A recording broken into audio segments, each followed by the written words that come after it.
찾으셨으면 제가 봉독해 드리겠습니다. 에스겔 16장 15절.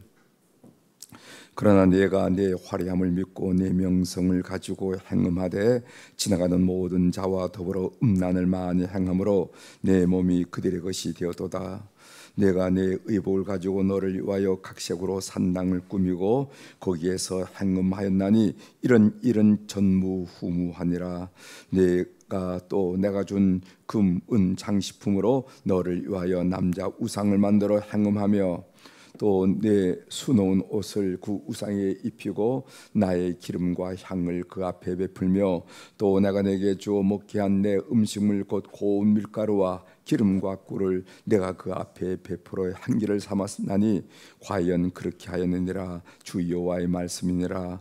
또 내가 나를 위하여 낳은 내 자녀를 그들에게 데리고 가서 드려 제물로 삼아 불살랐느니라. 내가 내 음행을 작은 일로 여겨서 나의 자녀들을 죽여 우상에게 넘겨 불 가운데로 지나가게 하였느냐.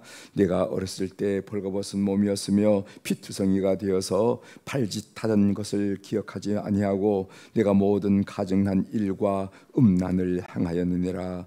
주 여호와의 말씀이니라. 너는 화했을진저 내가 모든 악을 행한 후에 너를 위하여 누각을 건축하며 높은 거리에 높은 대를 쌓았도다.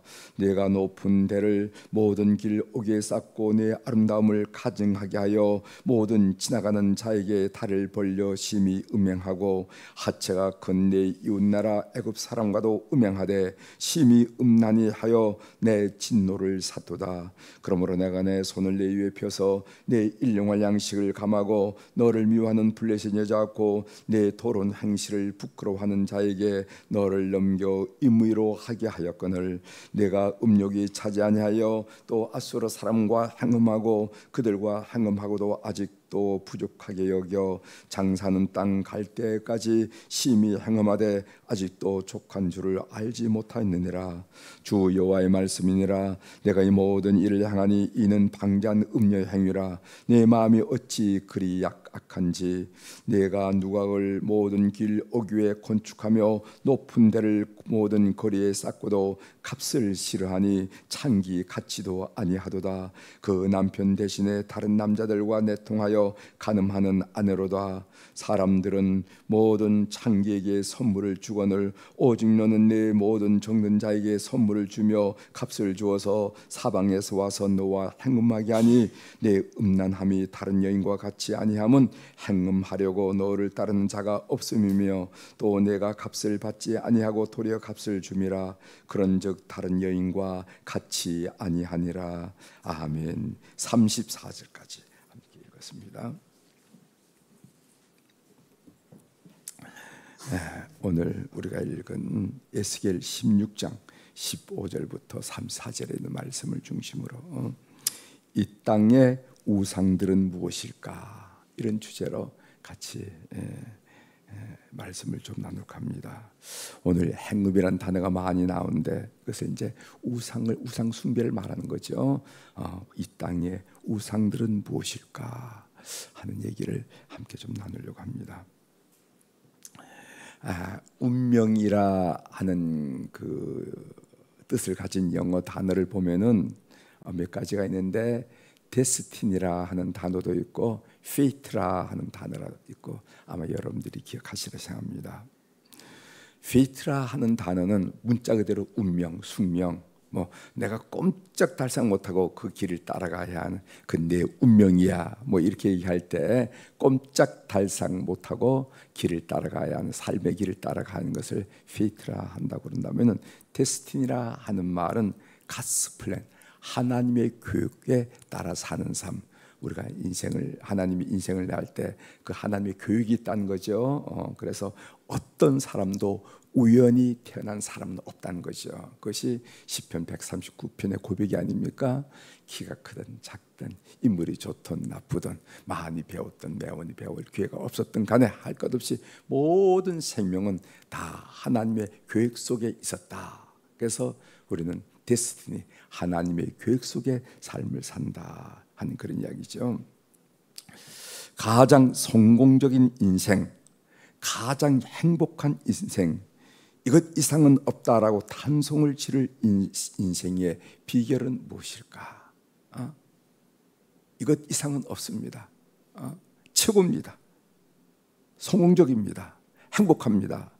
라고 말할 수 있는 것은 뭐냐면은 우리가 데스티니, 하나님의 플랜 가운데 살 때 그런 고백을 할 수가 있다는 것이죠. 우리가 건물을 지을 때도 보면은 가장 잘 지은 건물이 뭡니까? 크게 지은 건물이 잘 지은 겁니까? 아니면 화려하게 지은 건물이 잘 지은 겁니까? 아니에요. 제일 잘 된 건물은 설계도다로 지은 건물이 제일 잘 된 건물이죠.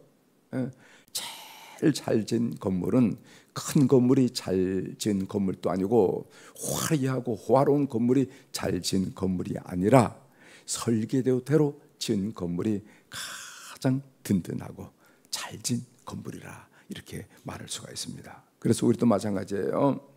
하나님이 디자인대로 살 때 그 삶이 잘된 삶이고 성공한 삶이고 행복한 삶이라 이렇게 우리가 평가할 수가 있을 것입니다. 그럼 하나님의 우리를 향하신 궁극적인 가스 플랜, 하나님의 플랜이라 하는 말을 지금 사용하고 있는데, 하나님이 우리를 향하신 궁극적인 플랜은 무엇과 상관이 있을까? 그냥 아침 먹고 점심 먹고 저녁 먹고 사는 게 그일까? 아니 우리 인생의 적어도 목표와 목적이라고 얘기했을 때 우리 인생이 추구할 목표와 목적은 무엇과 상관이 있어야 될까? 이런 생각을 하게 됩니다.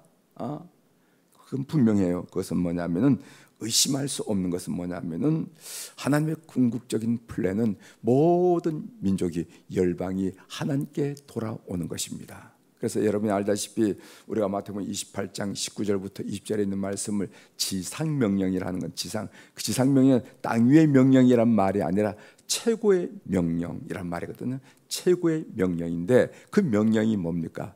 그러므로 너희는 가서 모든 민족을 제자로 삼아 아버지와 아들과 성령의 이름으로 죄를 베풀고 내가 너희에게 분부한 모든 것을 가르쳐 지키게 하라. 볼지어다 내가 끝날까지 너희와 항상 함께 있으리라 하시니라 하는 이 말씀, 이게 지상명령인데 우리가 이 지상명령을 예수님의 명령으로 우리가 인정한다면은 우리의 삶의 목적, 삶의 목표를 거기와 연결시키지 않을 수가 없다는 것입니다. 지상명령과 연결시키지 않고 우리가 인생의 목표, 인생의 목적을 운운한다는 것은 그리스도인으로서는 말이 안 된다. 물론 불교도가 그렇게 얘기한다면 너는 그걸 모르니까 그런다고 얘기할 수 있지만 우리가 그리스도인이라 이름을 가졌다면 반드시 이 우리 주님의 지상명령과 연결이 돼야 된다고 저는 그렇게 생각한다는 것이죠. 그렇다면 우리가 가장 인생을 행복하게 성공적으로 이만하면 됐다 라고 여길 수 있는 인생의 비결이 뭔가? 그것은 예수님의 지상명령과 연결되어질 때 일이 아니겠는가 하는 생각을 오늘 서론적으로 말씀을 드리면서 오늘 이 우상과 연관돼서 좀 연결이 되는 말씀이어서 여러분들께 말씀을 드렸습니다. 오늘 본문 내용인데 우리가 오늘 읽은 말씀이 에스겔 16장의 한 부분이에요. 그래서 이 에스겔 16장의 내용을 제가 여러분들에게 설명을 좀 드려야 도대체 지금 무슨 얘기를 지금 하고 있는지 이렇게 이해가 될 것 같아서 그 부분을 먼저 말씀을 드리겠습니다. 에스겔 16장은 동일한 주제를 다루고 있는데 그 동일한 주제는 뭐냐면 가증한 일에 대한 얘기를 다루고 있는 거예요. 예루살렘이 가증했다는 겁니다. 이스라엘이 가증했다는 겁니다. 그 가증한 일을 다루는 거 있는데 그 가증한 일을 어떻게 설명하냐면 1절부터 43절까지는 이 주제를 우한 알레고리라고 하죠. 우화로 다루고 있고 그 다음에 45절부터 52절까지는 이 주제를 속담으로 다루고 있어요. 우리가 조금 전에 읽었던 말씀, 이제 내일까지도 할 건데 이 말씀은 우화로 이 가증한 일을 다루고 있어요. 어떤 우화냐면은 한 사람이 핏덩이 같은 사람을 여자를 키워가지고 결혼을 했는데 이 여자가 말입니다 남편을 생각하지 않고 다른 남자를 생각한다는 겁니다. 그런데 창기도 아니에요. 부인이에요. 결혼한 부인인데도 불구하고 다른 남자를 생각한다 하는 이런 우화를 이야기하면서 이스라엘의 가증한 일을 이야기하고 있어요. 그래서 우리가 1절부터 43절은 심판 형식으로 다루고 있습니다. 심판 형식. 그러니까 에스겔이 하나님의 대리인으로서 원고 역할을 하고 예루살렘은 피고인 역할을 하는 겁니다. 이스라엘은. 그래서 원고가 이런 말을 지적하는 것을 우리가 보게 됩니다. 그래서 3절부터 43절까지는 고소 단락, 고소는 네가 무슨 죄를 졌다는 고소 단락이고 35절부터 43절까지는 그 고소에 대해서 심판을 선고하는 선언 단락으로 이렇게 구성이 되어 있습니다. 그런데 이 고소 단락인 3절부터 34절에 보면은 다음과 같은 소단락으로 이렇게 또 나눌 수가 있는데 3절부터 14절까지 말하자면 어제 읽었던 말씀이 되겠죠. 어제 우리가 묵상했던 말씀이 되는데 3절부터 14절까지는 예루살렘의 출생과 그 출생을 하나님이 여호와께서 관여한 일에 대한 내용이 나오고, 오늘 읽은 15절부터 29절에 있는 말씀은 예루살렘의 행음에 대한 내용이 나옵니다. 그런데 그 행음이 어떤 것인가? 15절부터 22절까지는 종교적인 행음을 하고 23절부터 29절은 정치적인 행음을 하더라 이거 말이에요. 정치적인 행음을 하더라. 종교적인 행음이라는 게 뭔가? 그것은 우상 숭배를 말하고, 정치적인 행음이라는 게 뭔가? 이스라엘이 이방 나라를 의지하다. 가만히 보니 이럴 때는 애굽에 의지하고, 가만히 저럴 때는 아수르에 의지하고, 때로는 바빌론에 의지하면서 자기 운명을 이 나라에 의지하고 저 나라에 의지하고 저 나라에 의지하고, 이것을 오늘 성경은 정치적인 행음이라 이렇게 이야기하고, 앞에 말은 종교적 행음이란 뭐냐면 하나님만, 여호와 하나님만을 섬기는 것이 아니라 이상한 가나안 종교도 다 갖다 섬기고 있더라 이 말이지. 이 이야기를 지금 하고 있습니다. 이렇게 좀 정리하면은 여러분들이 조금 이해가 됐을지 모르겠습니다. 간단히 말씀드리면은 우리가 어제 묵상했던 3절부터 14절에 있는 말씀은 예루살렘의 출생과 그 출생한 예루살렘이 여호와 하나님이 관여한 일에 대해서 내용이 나와요. 그걸 우리가 어제 읽지 않았지만은 우리가 한두 군데를 좀 확인해서 그럼 예루살렘이 어떻게 출생했는가 한 얘기를 한번 좀 살펴보도록 하겠습니다. 6절, 오늘 본문으로 읽지 않았지만 6절 보겠어요. 6절. 자, 제가 읽습니다. 내가 내 곁을 지나갈 때 내가 피투성이가 되어 발짓하는 것을 보고 내게 이르기를 너는 피투성이라도 살아있으라, 다시는 이르기를 너는 피투성이라도 살아있으라 하고. 이 이야기 많이 들어보셨죠? 피투성이라도 살아있으라 하는 얘기 잘 못 들어보셨어요? 우리가 젊은 아이들이 극단적인 선택을 할 때 이런 이야기로 권면을 합니다. 피투성이가 된다더라도 살아있어야지. 살아있어야 무슨 가능성이 있는 거지. 죽고 나면 아무것도 없는 거다. 죽으면 문자가 끝난다. 살아있어야 뭐를 해보든지 안 해보든지 선택을 하든지 선택을 말든지 무슨 가능성이 있는 거지. 딱 죽고 나면 끝난다 할 때 이 에스겔 16장에 있는 이 말씀, 피투성이라도 살아있어라. 오늘 이야기가 무슨, 하나님이 가만히 보니까 예루살렘 이스라엘 민족 보니까 피투성이 같은 아이를 낳았는데 그 피조차 이게 닦지 못하고 있는데 그 아이가 손짓 발짓으로 발버둥을 치는 거예요. 이걸 그리는 겁니다. 피투성이로 버둥거리는 예루살렘을 보시고 너는 피투성이라도 살아있으라 했단 얘기죠. 예루살렘의 출생. 그다음 한 군데 더 읽어보겠습니다. 8절. 내가 내 곁으로 지나며 보니 네 때가 사랑을 할 만한 때라. 그러니까 이 피투성이 같은 아이가, 여자아이가 이제 커가지고 이제 여성성도 드러나면서 사랑을 할 만한 때라. 내 옷으로 너를 덮어 벌거벗은 것을 가리고 내게 맹세하고 언약하여 너를 내게 속하게 하느니라. 나 주 여호와의 말이니라. 이렇게 했어요. 내가 내 곁으로 지나며 보니 네 때가 사랑할 만한 때라 성장했다는 거죠. 거기 이어서 나오는 말, 내 옷으로 너를 덮었다. 이 말은 청혼을 의미하는 겁니다. 청혼. 여러분 룻기에 보면 이런 말했죠. 보아스가 룻을 청혼할 때 그 표현이 뭐냐면은 보아스의 옷자락으로 룻을 덮었다 하는 표현 보셨죠? 룻기 3장 9절이었는데 나중에 확인해 보시길 바랍니다. 이것은 뭐냐면 청혼한다. 나 당신과 결혼하고 싶소 하는 청혼을 말하고, 너를 내게 속하게 하였느니라. 그 앞에 보면 내게 맹세하고 언약하여. 이 말은 무슨 말인가 하면은 결혼을 서약하는, 결혼 서약하는 것을 말하고, 너를 내게 속하게 하였느니라 하는 것은 그것은 당신의 신부가 되게 했단 말입니다. 예루살렘이 하나님의 신부가 되었음을 공표했다 하는 그런 의미라는 거죠. 이것은 하나님과 이스라엘이 맺은 언약 관계를 우리들에게 우화적으로 표현해 주고 있다는 거죠.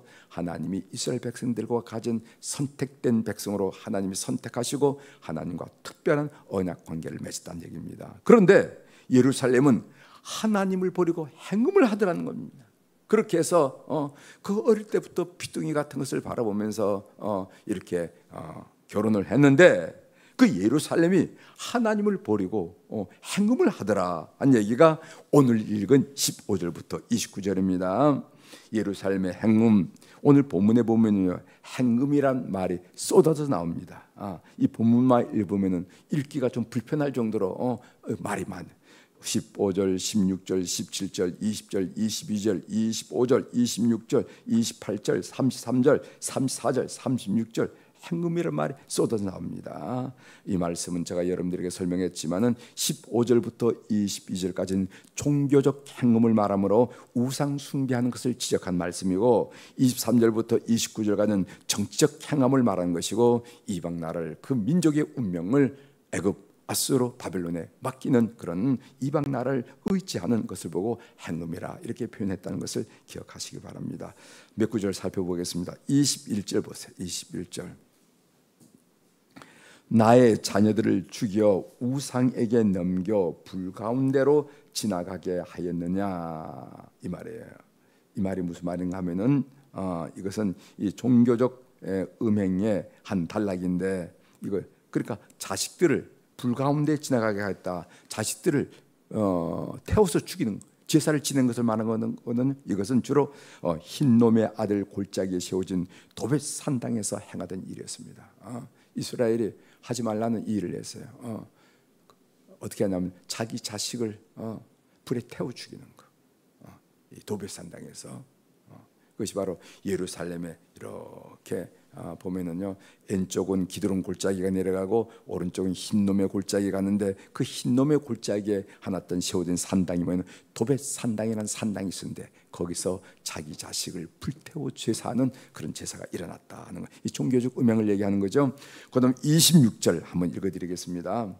하체가 큰 내 이웃나라 애굽 사람과도 음행하되 심히 음란히 하여 내 진노를 샀도다. 이것은 정치적인 행음을 말하는데, 이스라엘 백성들이 예루살렘이 하나님이 아닌 애굽 제국, 애굽 나라를 의지하는 것을 지적하고 있음을 보게 됩니다.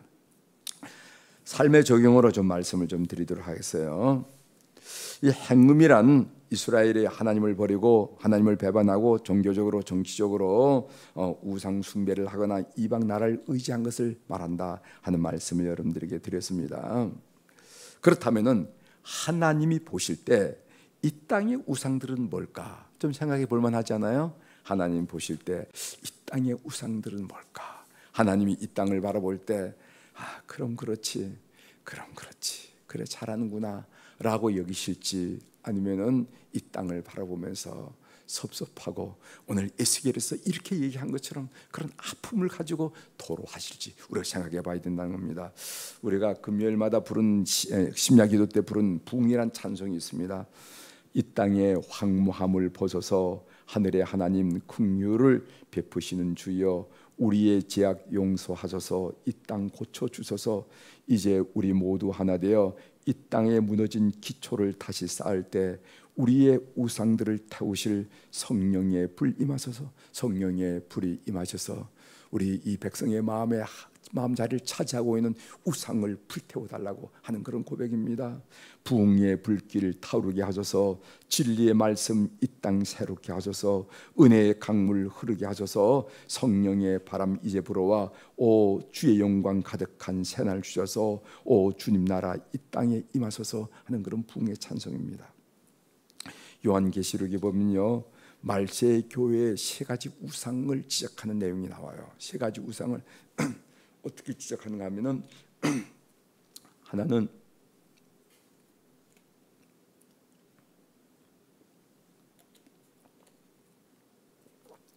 니골라당, 또 다른 하나는 발람, 또 다른 하나는 이세벨 이렇게 얘기합니다. 니골라당에 대한 이야기는 계시록 2장 6절에 나오고 발람에 대한 내용은 계시록 2장 14절에 나오고 이세벨에 대한 내용은 계시록 2장 20절에 나와요. 이 세 가지 인물을 통해서 말세 교회의 세 가지 우상을 이야기하고 있습니다. 니골라당이란 우상이란 무엇을 의미하는가 하면은 이 니골라당은 영지주의라고 그랬죠. 영지주의. 그래서 영지주의라는 말은 무슨 말인가? 보이지 않는 것과 보이는 것을 구분하면서 보이지 않는 것은 선하고 보이는 것은 악하다. 영은 선하고 육체는 악하다. 그래서 이 니골라당은 무슨 얘기를 하면 이 악한 육체를 어차피 악한데 마음대로 굴려도 된다. 이렇게 해서 쾌락을 조장했어요.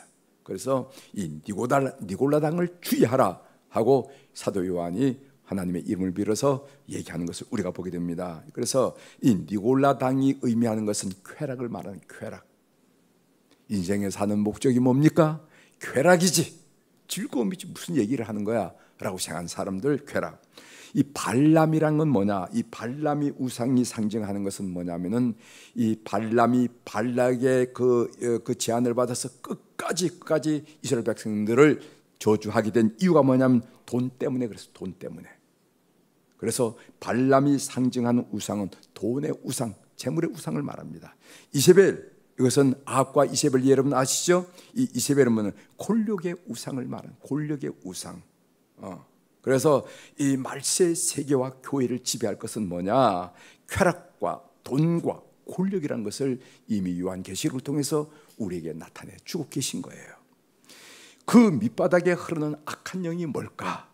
저는 이렇게 파악이 됩니다. 첫 번째로는 이 한국 땅에 이 흐르는 흥행하는 이 악한 영. 난 첫 번째로는 분열의 영, 두 번째로는 음란의 영, 세 번째는 거짓의 영. 거짓. 그래서 저는 기회가 있을 때마다 이 분열의 영을 묶어달라고, 음란의 영을 묶어달라고, 거짓의 영을 묶어달라고 이렇게 하나님께 기도하는 사람입니다. 그래서 우리는 지금 영적 전쟁을 지금 수행하고 있는 게 아니겠어요? 분열의 영. 무슨 뭐 나라도 큰 나라도 아닌데 말은 미국 그러면 한 주밖에도 안 되는 나라가 그렇게 세로 가로로 찔리고 위아래로 잘리고 이러나 이게 보통 정상적이지 않잖아요. 이 영적 세계로 보면 정상적이 아니다. 이런 일에서 우리가 영적 전투를 감행해도 음란의 영. 이게 무슨 옛날에는 한 지역, 이제 온 삼천리 이 한반도가 다 그렇게 되고 말았어. 아이들이 가지고 있는 그 핸드폰 한번 여러분 한번 조사를 한번 해보십시오. 핸드폰을 남에게 주지 못한다는 거 아닙니까? 거기에 뭐가 나올지 모르기 때문에. 이런 세상. 세 번째로는 거짓이에요. 진실이 뭔지 모르겠어. 신문을 펴도 모르겠고 진실한지. 이런 세상에 이게 정상적이 아니잖아요. 이런 영적 전쟁에서 승리하면서 이 땅을 주님의 나라를 이루고 주의 영광이 가득한 나라를 이루니 일에 있어서 여러분들이 기도하는 종들이 되기를 주의 이름으로 부탁을 드립니다. 기도하겠습니다.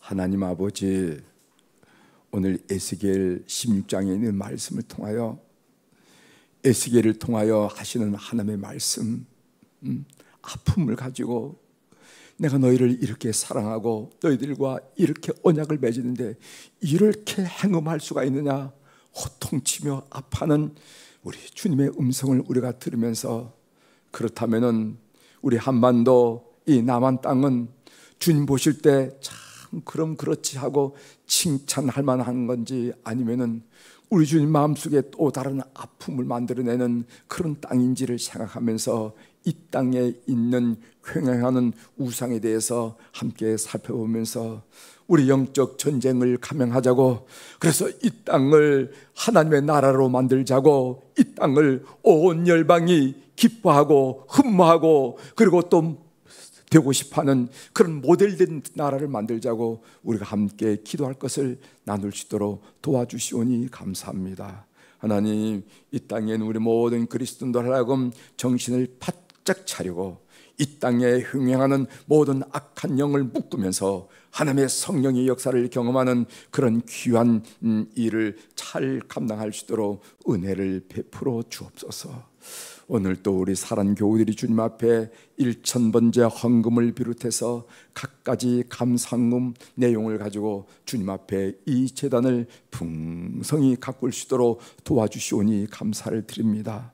하나님, 이름들을 통촉하여 주시고 사연들을 통촉하여 주셔서 우리가 인생을 살아가면서 하나님의 섬세하심과 구체적인 계획과 간섭하심을 느끼면서 살아가는 주의 백성들을 다 될 수 있도록 도와주옵소서. 그래서 저 구말리 상천에 계신 하나님이 아니라 나의 눈물 자국과 나의 한숨과 내 마음의 그 생각까지도 파악하시는 그 선하시고 가까이 계시고 역사하시는 하나님을 늘 경험하면서 그 하나님과 의논하고 그 하나님을 기대하고 그 하나님을 기다리고 그 하나님을 찬송하는 주의 백성들 다 될 수 있도록 은총을 베풀어 주옵소서. 하나님 때문에 일어서게 하시고 하나님 때문에 기대하게 하시고 하나님 때문에 비전을 품으면서 살아가는 주의 백성들 다 될 수 있도록 은혜를 베풀어 주옵소서. 하나님, 월요일날 우리 환우들을 특별히 기억하면서 하나님께 도구하며 중보하며 기도할 수 있도록 은혜를 주셔서 감사합니다. 하나님, 우리 교우들 가운데 병원에 입원해서 가려 중에 있는 우리 사랑하는 교우들도 있습니다. 하나님, 주님께서 기억하여 주시고 그리고 이제 수술을 마치고 집에서 이제 회복을 위해서 기도하는 분들도 있습니다. 하나님, 4달, 6달 추적 치료를 받으면서 마음 조이면서 진단 결과를 받으면서 치료받는 우리 교우들도 있습니다. 하나님 아버지, 재발에 대한 이야기로 마음에 두려워서 떠는 우리 교우들도 있습니다. 하나님 아버지, 주님께서 온 교우들 일일이 살펴주셔서 하나님 아버지, 참으로 우리의 생명은 하나님의 것임을 근본적으로 기본적으로 신뢰하면서 투병하는 역사가 있게 도와 주시옵소서. 하나님, 그 영혼들 우리 하나님 성령님이 개입하여 주셔서 어려운 중에서도 찬송을 회복하게 하시고 감사를 회복하게 하시고 하나님의 능력을 회복하게 하시고 하나님의 사랑을 회복하는 믿음을 회복시켜 주시고 그 마음속에 좌절과 낙심과 두려움과 그 모든 부정적인 감정과 마음은 나사렛 예수의 이름으로 깨뜨려 버리시고 우리 주님이 주시는 소망과 기대와 확신과 은혜를 경험하며 어려운 중에서도 찬송이 끊이지 않는 심령들 다 될 수 있도록 도와주시고 그 육체도 참으로 의사의 의료진의 현미경보다도 더 날카로운 작은 시선으로 작은 세포나 작은 실피줄에까지 주님 치료의 강선을 비추셔서 회복의 역사를 경험하도록 은총을 베풀어 주옵소서. 하나님, 우리 모든 한우들로 말미암아 근본적으로 생명은 하나님의 것임을 인정해 드리면서 하나님께 간구하는 우리 교우들이 다 될 수 있도록 은총을 베풀어 주옵소서.